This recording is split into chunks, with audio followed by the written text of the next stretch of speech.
श्री राम जय जय राम। सीताराम जय सीताराम। सीताराम जय सीताराम।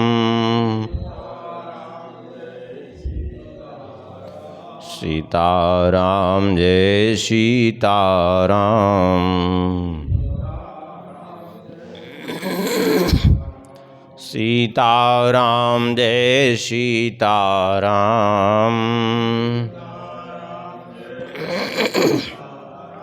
सीताराम जय सीताराम। श्री राम जय जय राम। सीताराम जय सीताराम। सीताराम जय सीताराम।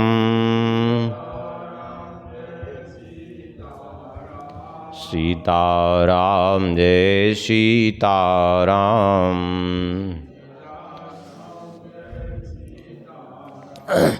श्री सीतारामचंद्र भगवान की, श्री सिद्धि सदन बिहारी बिहारणी जू की, श्री हृदय बिहारी बिहारणी जू की, श्री हनुमान जी महाराज की, श्री राधा श्याम सुंदर भगवान की, श्री सद्गुरुदेव भगवान की, सब संत भगवान की, सब भक्त भगवान की, परम पावन ग्रंथ श्री भक्तमाल की, श्री नाभा गोस्वामी जी महाराज की, श्री प्रियादास जी महाराज की, श्री वेदव्यास भगवान की, श्री सुखदेव भगवान की।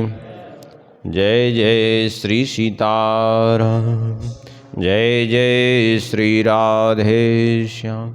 नमः पार्वती पतये हर हर महादेव। हरिशरणम। परम मंगलमय प्रात प्रखलेश्वर अकारण करुणावरुणालय भक्तवांछा कल्पतरु। भगवान की महती कृपा करुणा से श्री भक्तमाल ग्रंथ के माध्यम से भक्तों के चरित्रों का स्मरण कर रहे हैं। आगे चरित्र स्मरण करने से पूर्व एक बार भगवान का ये श्री नाभा गोस्वामी जी महाराज के द्वारा रचित श्री नाभा जी के छप्पे का स्मरण कर लेते हैं। श्री नाभा गोस्वामी जी कहते हैं, इनकी कृपा और पुण्य समझे द्वादश भक्त प्रधान। इनकी कृपा और पुण्य समझे द्वादश भक्त प्रधान। विधि नारद शंकर सनकादिक कपिल देव मनुभूप। विधि नारद शंकर सनकादिक कपिल देव मनुभूप। नर हरिदास जनक भीषम बलि सुकमुनि धर्म स्वरूप। नर हरिदास जनक भीषम बलि सुकमुनि धर्म स्वरूप। अंतरंग अनुचर हरिजू के जो इनको यश गावे। अंतरंग अनुचर हरिजू के जो इनको यश गावे। आदि अंत लो मंगल तिनको श्रोता वक्ता पावे। आदि अंत लो मंगल तिनको श्रोता वक्ता पावे। अजामेल पर संग यह निर्णय परम धर्म के जान। अजामेल पर संग यह निर्णय परम धर्म के जान। इनकी कृपा और पुण्य समझें द्वादश भक्त प्रधान, इनकी कृपा और पुण्य समझें द्वादश भक्त प्रधान। पूर्व प्रसंग में ब्रह्मा जी, नारद जी, सनकादिकों का चरित्र हो गया है। कपिल देव का 24 अवतारों के क्रम में भी हो गया था, और श्री मनु जी महाराज का भी चरित्र कल के प्रसंग में श्रवण कर चुके हैं। अब इसके आगे प्रहलाद जी का चरित्र है, तो प्रहलाद जी का यहाँ नहीं वर्णन करेंगे। क्यों? क्योंकि प्रहलाद जी का चरित्र पूर्व आगे जो है स्वतंत्र चरित्र प्रहलाद जी का आएगा, तब वहीं वर्णन हो जाएगा प्रहलाद जी का चरित्र। और जनक जी का नाम लिया, द्वादश भागवतों में एक हैं श्री जनक जी। जनक जी महाराज के संबंध में गोस्वामी जी कहते हैं, प्रणवों परिजन सहित विदेहु, जाहि राम पद गूढ़ स्नेहु। श्री विदेह राज जी का कैसा प्रेम है भगवान के चरणों में? बोले गूढ़ स्नेहु, बड़ा गुप्त प्रेम है, बाहर जो है प्रकट नहीं होने पाता। जोग भोग मह राख्यो गोई, राम बिलोकत प्रगट्यो सोई। जिसको जो है योग भोग में रहते हुए, अर्थात ऐसे राजभोग में रहते हुए भी परम योगी हैं, और उसको गुप्त रखा था, बाहर किसी के सामने प्रकट नहीं करते थे। सब यही समझते थे कि ये परम वैराग्यवान हैं, ज्ञानवान हैं, लेकिन जो अंतर हृदय में प्रेम था उसके संबंध में किसी को ज्ञात नहीं। लेकिन जैसे ही श्री राम जी को देखा वैसे ही वो प्रकट हो गया प्रेम। सभी जानते हैं श्री विश्वामित्र जी महाराज वहाँ यज्ञ करा रहे थे, श्री राम जी की को रक्षा के लिए ले गए थे, और फिर मिथिला नरेश जनक जी महाराज ने विश्वामित्र जी को निमंत्रित किया, तो विश्वामित्र जी लेकर के श्री राम लक्ष्मण जी को गए।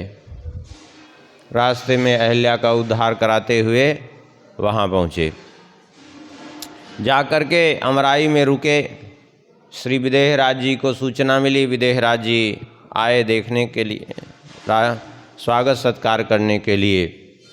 आकर के विधिवत विश्वामित्र जी का पूजन किया है, स्वागत सत्कार किया।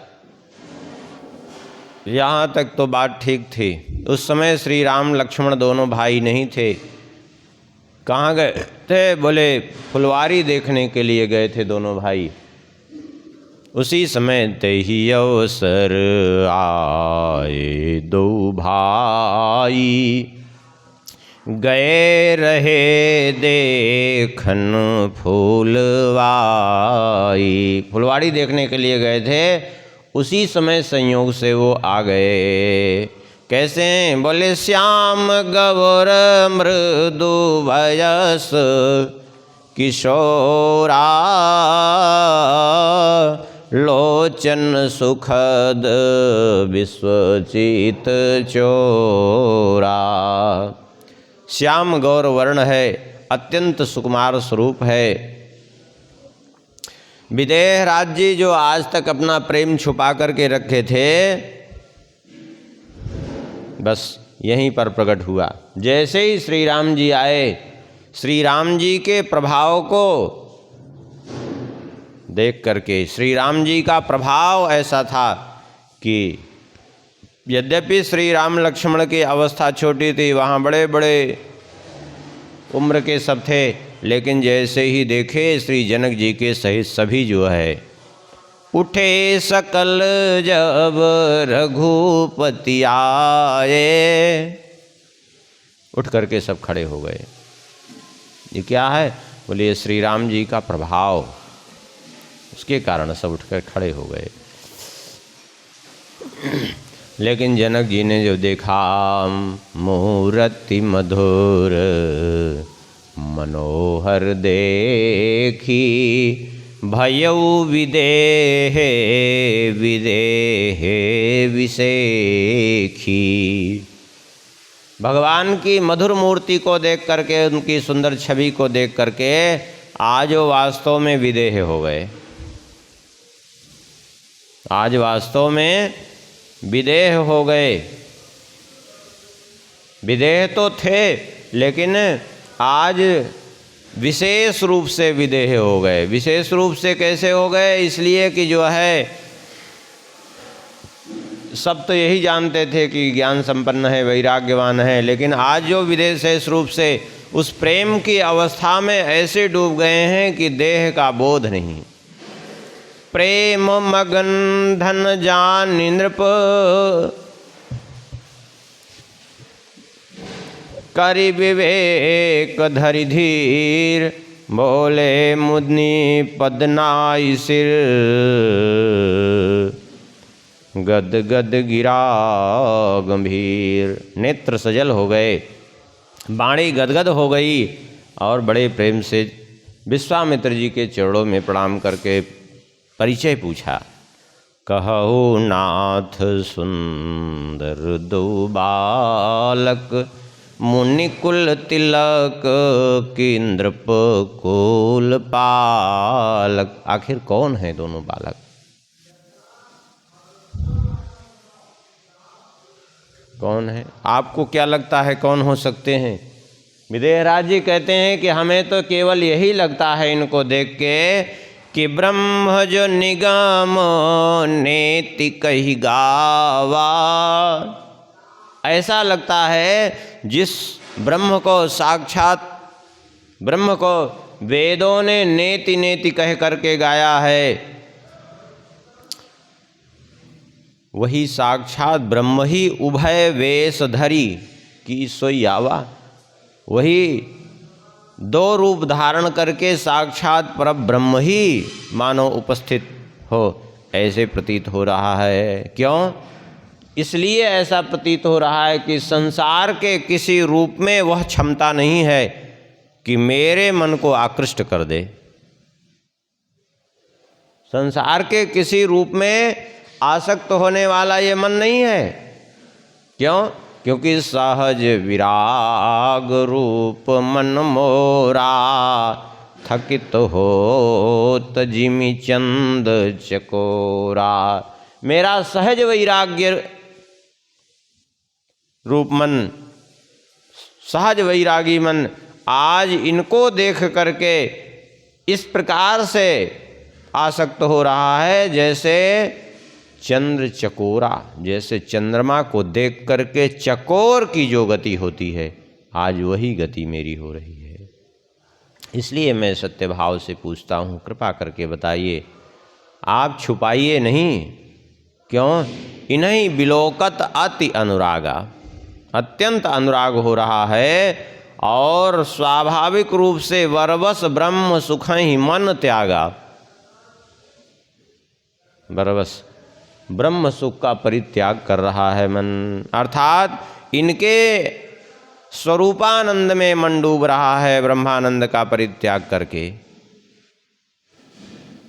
जिस स्वरूप ने, जिसने जो है ब्रह्म स्वरूप का अनुभव कर लिया, जिसने ब्रह्मानंद का अनुभव कर लिया, उसे कभी किसी सांसारिक व्यक्ति का रूप आकृष्ट कर ले अथवा सांसारिक कोई विषयानंद आकृष्ट कर ले, यह संभव ही नहीं है। जिसका मन ब्रह्मानंद का एक बार अनुभव कर चुका है, तो ब्रह्मानंद का अनुभव करने वाले मन को भी बरबस खींच लेने की शक्ति है, तो वो किसमें है? वो है परमानंद, परम प्रभु के आनंद में ही वह शक्ति है, दूसरे कहीं वो सामर्थ्य नहीं है।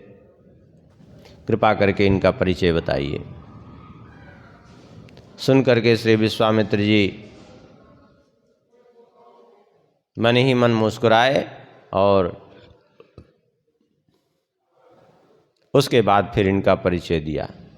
कहा, जो आप सोच रहे हैं, आपकी वाणी भला असत्य कैसे होती है?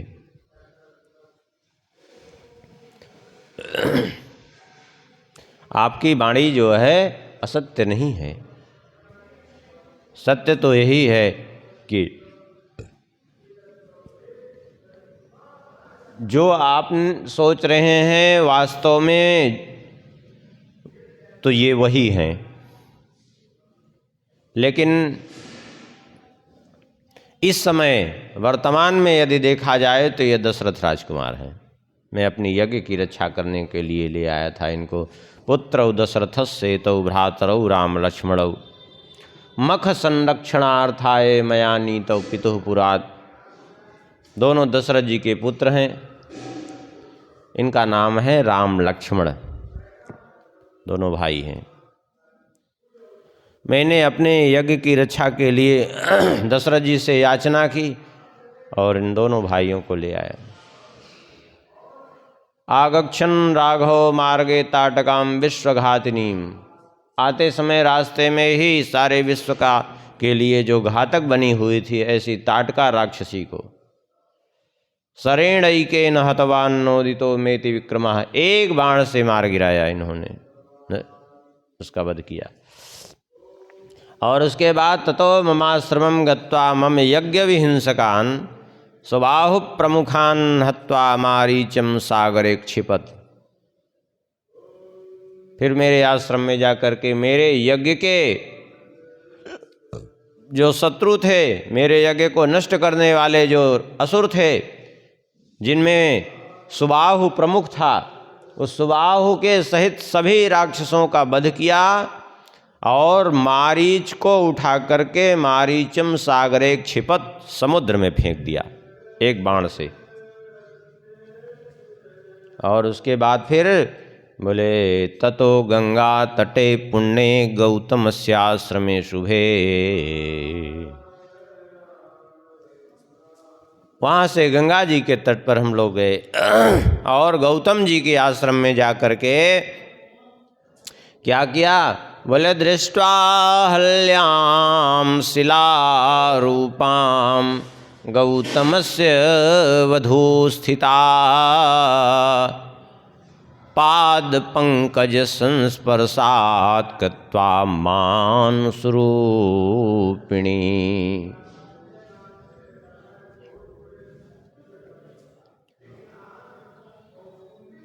गौतम जी की पत्नी जो शिला के रूप में परिणित हो गई थी, उनके श्राप वसात हजारों वर्ष से शिला के रूप में परिणित गौतम पत्नी का अपने पाद पंकज संस्पर्शात् कृत्वा मानुष रूपिणी, अपने चरण कमल के स्पर्श मात्र से पुनः उसको मानवीय स्वरूप में प्रकट कर दिया, अर्थात शिला रूप से उनका उद्धार किया। और फिर उसके बाद इदानीं दृष्टुकामस्ते गृहे में माहेश्वरम धनु, उसके बाद आपका धनुष यज्ञ हो रहा था तो आपके यहाँ शिव जी के धनुष को देखने के लिए हम लोग चले आए, इनको साथ में ले आए। अब इनका प्रभाव और इनका सब आप सुन चुके हैं, अब आप स्वयं विचार कर लीजिए। अब बहुत ज़्यादा बताने की भी आवश्यकता नहीं है। क्यों? सीधी बात है कि ताटका को कोई सामान्य व्यक्ति मार नहीं सकता था, सुबाहु आदि को कोई सामान्य व्यक्ति नहीं। फिर सबसे बड़ी विचित्र बात तो यह है कि अहिल्या जी का उद्धार कोई सामान्य व्यक्ति कैसे कर सकता है अपने चरण स्पर्श से? ये तो भगवान की ही सामर्थ्य थी ना। और फिर श्री जनक जी ये भी जानते हैं कि अहिल्या जी को जब श्राप दिया था श्री गौतम जी ने, अहिल्या जी ने जब प्रार्थना की थी तो उन्होंने यही कहा था कि तुम्हारा उद्धार कब होगा? बोले जब स्वयं भगवान अयोध्या नरेश दशरथ जी के रूप में श्री रामावतार में आएंगे, तब अपने चरण स्पर्श से उद्धार करेंगे। उन्हीं की चरण धूलि ही तुम्हें पावन कर सकती है। तो इसका मतलब ये भगवान ही हैं।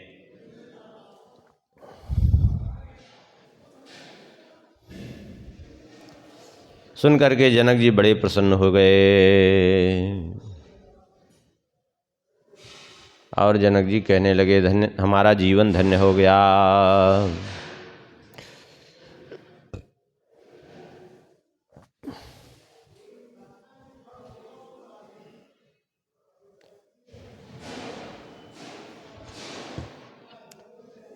और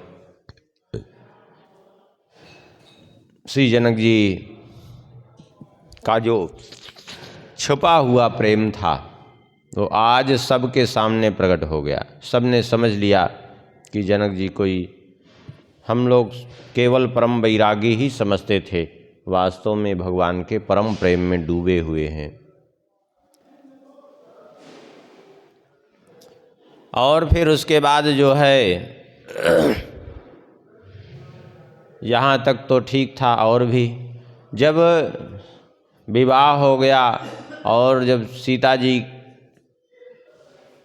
को विदा करने लगे तब तो कहना ही क्या है। उस समय तो ऐसी स्थिति हो गई श्री जनक जी की, अभी तक तो जनक जी भी छुपा के रखे थे, जानते हुए भी किसी से कहते नहीं थे कि ये भगवान हैं। लेकिन आज जनक जी जब वहाँ से श्री राम जी सीता जी को लेकर के विदा होने लगे तब श्री जनक जी से नहीं रहा गया। और जनक जी जोरी पंक रूहो पानी सुहाए, बोले वचन प्रेम जानु जाए। हाथ जोड़ करके जनक जी कहने लगे, राम करऊं के ही भांति प्रशंसा, मुनि महेश मन मानस हंसा। अब देखिए आखिर जनक जी के मुख से निकलना ही चालू हो गया, मुनि महेश मन मानस हंसा। कोई मनुष्य मुनियों के हृदय में निवास करता है अथवा भगवान शंकर जी के हृदय में? नहीं। हम कहते हैं मैं आपकी कैसे प्रशंसा करूं, आप तो मुनिजनों के हृदय और स्वयं भगवान शंकर जी के हृदय रूपी मान सरोवर में विहार करने वाले राजहंस, आपकी मैं क्या प्रशंसा करूं। करहि जोग जोगी जे ही लागी, कोह मोह ममता मद त्यागी। बड़े बड़े योगी जिनके कारण योग करते हैं, जिनकी प्राप्ति के लिए योग में तत्पर रहते हैं और जिनको पाने के लिए, जिनके लिए मोह ममता काम क्रोधादि विकारों का परित्याग कर देते हैं, मैं जानता हूँ आप वही हैं। कौन? व्यापक ब्रह्म अलख अविनाशी, चिदानंद निर्गुण गुण राशि। व्यापक हैं, ब्रह्म हैं, अलक्ष हैं, अविनाशी हैं, सच्चिदानंद स्वरूप हैं, निर्गुण होते हुए भी गुण की राशि हैं। निर्गुण होते हुए भी गुण की राशि हैं। निर्गुण का तात्पर्य क्या है? क्या भगवान में गुण नहीं है? इसका अर्थ ये नहीं होता। निर्गुण का तात्पर्य है कि भगवान गुणों से परे हैं, गुण भगवान को प्रभावित नहीं कर सकते। सात्विक राजस तामस गुण भगवान को प्रभावित नहीं कर सकते, भगवान के अधीन रहते हैं। संपूर्ण गुण, गुण के अधीन भगवान नहीं रह सकते, ये बात है, इसलिए वे निर्गुण है। दूसरी बात यह है कि समस्त हेय गुणों से रहित हैं, कोई उनमें दुर्गुण नहीं है, किसी प्रकार का कभी दोष उनमें उत्पन्न होता नहीं है। और कहते हैं, हे प्रभु कहाँ तक हम आपकी महिमा बखान करें? क्यों? आपकी महिमा बखान करने की सामर्थ्य ही नहीं है, क्योंकि मन समेत जे ही जान न बानी, तरक न सकहीं सकल अनुमानी। मन के समेत वाणी जिसको समझ नहीं सकती,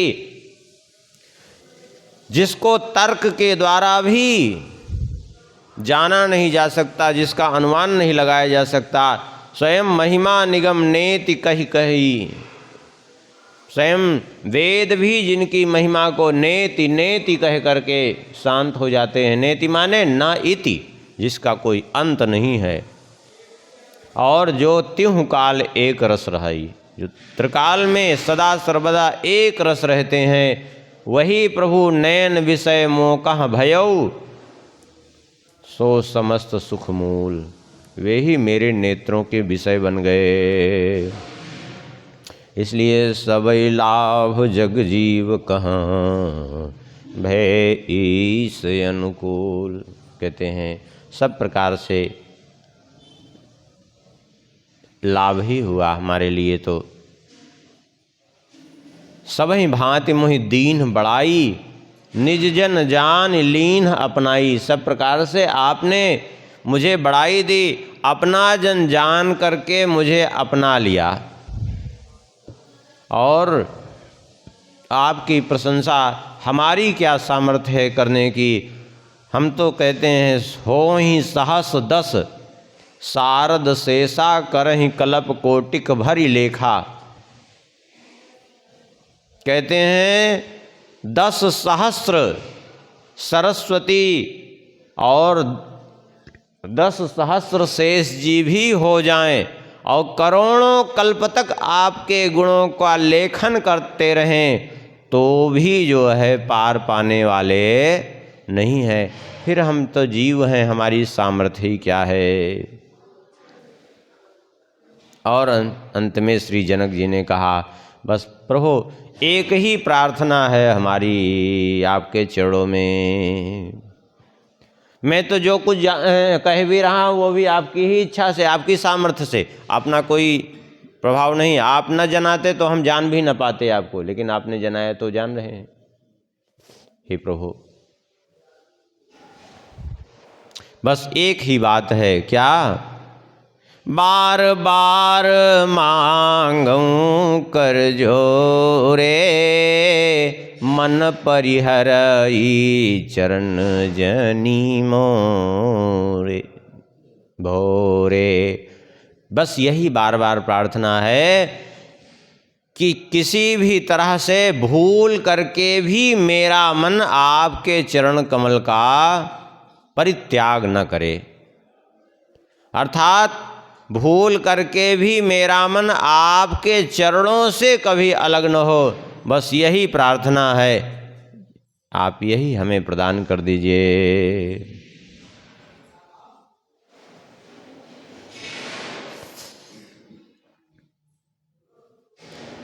और जब सीता जी को विदा होते देखा तो इतना जो है स्नेह उमड़ पड़ा कि अब जनक जी से रहा नहीं गया, और जनक जी के नेत्रों से झरझर अश्रुपात होने लगा। आज जनक जी को देख करके कोई ये कह ही नहीं सकता था कि ये परम वैराग्यवान हैं, ये ज्ञानवान हैं। कोई नहीं कह सकता था। क्यों? क्योंकि जहाँ ज्ञान होता है वहाँ मोह नहीं होता, और ये जो है शोक वियोग आदि ये सब मोह के कारण होता है। लेकिन आज श्री जानकी जी को देख करके जनक जी की ऐसी स्थिति हुई। तो क्या मोह था? मोह नहीं था, क्योंकि मोह जो होता है वो किसके प्रति होता है? संसारी जीवों के प्रति होता है। लेकिन भगवान के प्रति जो होता है वो मोह नहीं होता, वो प्रेम होता है। भगवान के वियोग में जो है व्याकुलता होना तो प्रेम है, लेकिन जीव के वियोग में किसी जिसको अपना सगा संबंधी मानते हैं, परिवार का मानते हैं, पुत्र स्त्री मानते, जो कुछ भी मानते हैं, पति मानते हैं, उनका वियोग होने से यदि कष्ट हो रहा है तो वो मोह कहलाता है। लेकिन भगवान का वियोग होने से तो मोह नहीं होता, वो प्रेम होता है। बस यही तो विचित्रता है।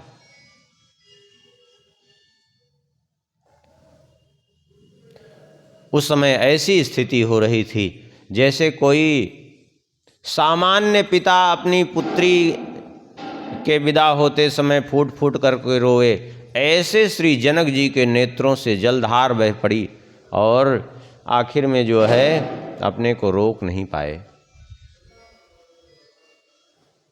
ये क्या था इसलिए क्योंकि जो है श्री राम जी के प्रति, श्री जानकी जी के प्रति उनका मोह नहीं, प्रेम था। और अभी पूर्व में जनक जी का चरित्र श्रवण ही किए कि कैसे जनक जी का प्रेम भगवान के प्रति, और श्री राम जी को देखने से वो प्रकट हो गया, पहले कोई जानता ही नहीं था। इस प्रकार से श्री जनक जी महाराज का अद्भुत चरित्र है। और अब